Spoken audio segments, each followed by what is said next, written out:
শোনো, আম্মু বলছে তোমার সাথে আমার বিয়ে দিবে না, তুমি এখনো বাচ্চা।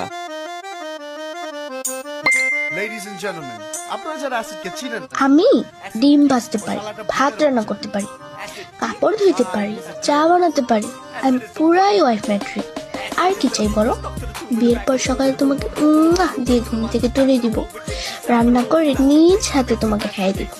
শপিং এ গেলে আমি তোমার জন্য টি শার্ট কিনবো, বাইক চালাইতে পারি, অলরেডি সায়েন্স নিয়ে স্টাডি করতেছি, এইচএসসি এক্সামে গোল্ডেন এ প্লাস। তোমার আর কি চাই বলো? আমি সম্পূর্ণ ওয়াইফ ম্যাট্রিয়া। বিয়ে করবো আমাকে বলো? হ্যাঁ, কাবিন নিয়ে টেনশন করো না, আমাকে জাস্ট একটা ব্ল্যাক কালার বোরকা কিনে দিলেই হবে কাবিন হিসেবে। আমার তো শুধু তুমি হলেই হবে জান পাখি, আমার পাখি জামাইটা। তোমার কথা আব্বু আম্মুকে জানাইছি, আমাদের বাসায় সবাই রাজি। তুমি কবে আসবা?